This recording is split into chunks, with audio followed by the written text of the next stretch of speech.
Hello everybody! So, it has been a very long time since I have posted a video on my YouTube.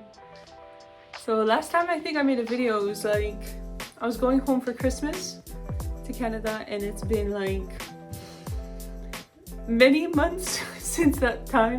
So I apologize for that. I kind of just got really busy with a lot of different things. So I guess I'm going to give you a little bit of an update about what's kind of been happening in my life. So as you can see, my background is a lot different because I actually moved. So I used to live in Kyoto, but now I moved to Kanagawa and I started working in Japan. And yeah, so I think that's like the biggest change, of course, since I made a video last. After that, I guess it's just been like I've been working and stuff like that. I guess like I've still been studying Japanese, of course, but I'm not in school anymore for studying Japanese, so I guess it is like, I guess I'm just not studying as much as I did before. But yes, so now I'm working as a teacher right now, actually, and it's not that bad. Like I enjoy my job, I enjoy what I'm doing and stuff like that, but I'm definitely still thinking about, like, you know, stuff that I want to do in my future, of course, stuff like that. I guess how a lot in my last videos I was talking about, you know, like taking the JLPT and everything like that, and I did take the N3 and I failed. And then recently in July I took the N2 actually, and the thing about the the thing that is kind of a little bit frustrating is that I passed every section of the exam, but I didn't pass the whole exam, so I was missing like 2 points, so I was really close to passing, but I didn't, but it's okay. So probably I'll maybe take the N2 next July, so I'll give myself like a year to study, or maybe I just won't take it. I'm really not quite sure yet. What else? I still don't know how to cook. I've been really just like making the same stuff every day, like just rice, chicken, and I added eggs now, so it's a little bit different, and then just stuff like that, I guess.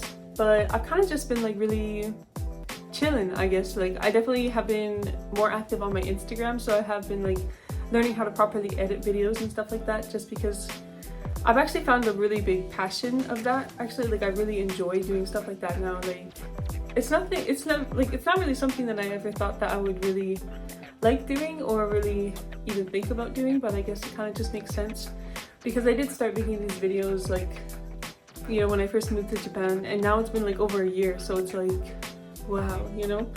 Like sometimes I just think about, like, I'd like watch my videos back on my YouTube from a year ago and I'm like, whoa, like I was such a different person, like oh my god, like I cut my hair and stuff like that. Yeah, I guess like a lot of things have actually changed. Wow. As you can see, my acne is still present, but I've actually started taking medication for it, the same kind of medication that I was taking in Canada. So I started doing that about maybe a month ago, maybe about maybe 2 months ago. I'm not really quite sure, but it is starting to get better. There was a point where it was actually getting really bad and I was like, oh no, and stuff like that, but now it's like getting a little bit better. It's not as bad as it was before, but it's still like, I'm still of course self-conscious of it. Like I think that's kind of like a natural response to something like that. And yeah, I guess like maybe I'll talk about the biggest difference between living in Kyoto compared to living in Kanagawa. So in Kyoto, in Kyoto it's like a city, right? Like we have like Kyoto City, but there's also like Kyoto Prefecture, right? So I was living in Kyoto City, of course, and it felt like a real city, you know, like you could walk around and like I could go to like the main part of Kyoto and like walk there and stuff like that. It was a very walkable area. But Kanagawa is like huge, and like Tokyo is huge, so it's like you can't really, of course you can walk everywhere, like you can walk and go to where you need to, but it's not like I could just like easily walk to like certain places. Like if I wanted to go to like a big part of like Tokyo, like Shibuya or something, or Shinjuku, I can't walk there, you know. Like it's very, very different. And something that I heard when I was living in Kyoto about Tokyo people specifically was the fact that people are like colder in Tokyo, so people are like very tsumitai.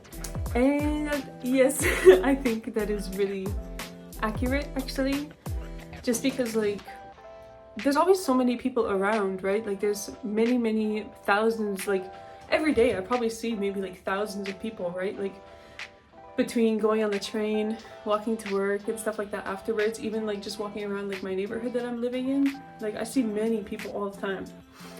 So it's like if you were to be nice to people or like talk to people like, oh hey, how are you type of thing, you couldn't do it, like you get tired. So it's like it makes sense why people are a little bit colder here, just because it's like, you know, there's so many people all the time.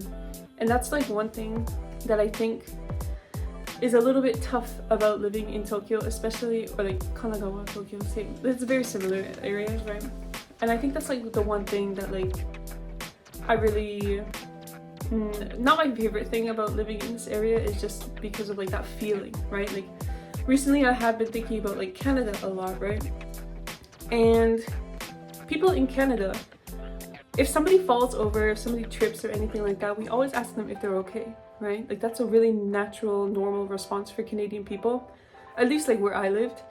And people don't do that here. Like even when I was in Kyoto, it was the same thing.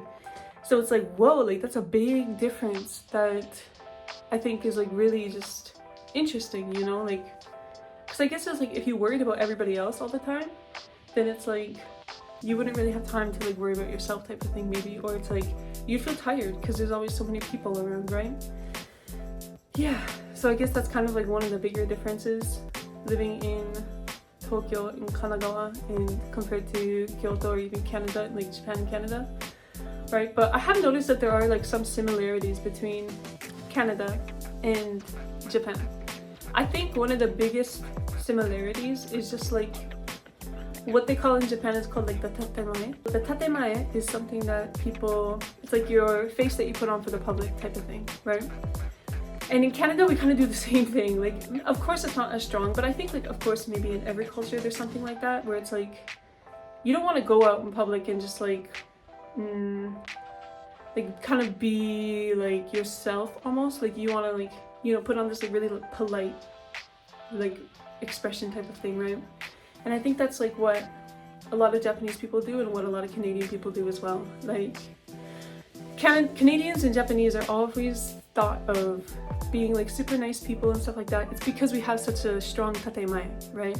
But I think with Canadians it's a little bit more genuine, but with like Japanese people maybe it's not as genuine, but I really don't know, right? Like I'm still on my journey of learning Japanese, but when you're learning Japanese, it also comes with learning a big part of the culture as well. Like you start to understand things a lot more, and I think that's like, I'm starting to get to that point where it's like I'm really starting to understand a lot more about like Japanese people, Japanese culture and stuff like that. And it's just like, wow, like there's a lot, you know, like it's a whole culture, right? So it's like, wow.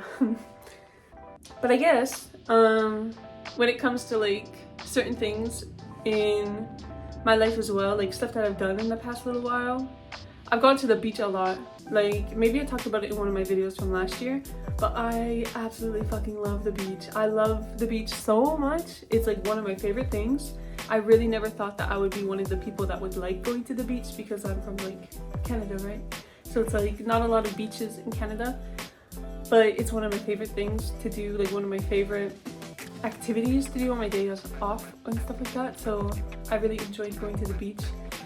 And where I live in Kanagawa, the beach isn't like too far, so it's like I can really go, you know, frequently. Like obviously not every day, but I wish I could go every day. Like it's like my dream now to like own a house that's by the beach, you know, like a beach house. So it's like I wake up, go to the beach, and it's like, wow, good job, okay, fun, right?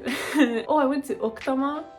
I actually did post a video about that on my Instagram, and so it's like I've just been, you know, like trying to really enjoy my life in Japan, but while also working. I think that's also something that's a little bit tough as well, just because like working in Japan and studying in Japan is a big difference. There's a huge difference between the two. So I think when you are studying in Japan, it feels a little bit more relaxed. I know that a common thing that I often hear is like, oh, when Japanese people are going to university, it's like called the summertime, or like summertime of their life type of thing, like the 4 years. Because studying is not really important when you get to university in Japan, right? Like the biggest part is actually getting into the university. But in Canada, it's a lot different, right? Like Canada, the US as well.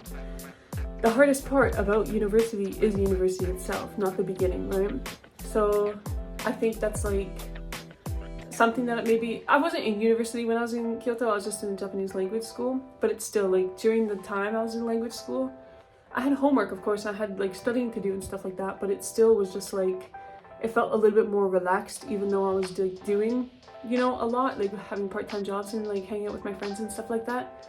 But it was like something that I really enjoyed doing, like, you know, like even when I had my part-time jobs, I was like still studying Japanese and stuff like that, like I was still being able to use Japanese at my part-time jobs, right? So it was like really nice in that sense, I guess. But when you have a full-time job, it does change things a lot, I guess. Like it's a lot more like, there's a lot more responsibility that you have when you have a full-time job compared to a part-time job, of course, right? But when you're doing it in Japan, it is a little bit different because the work culture is different, right?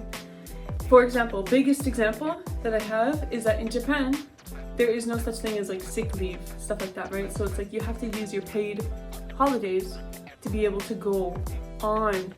Like if you got sick, right?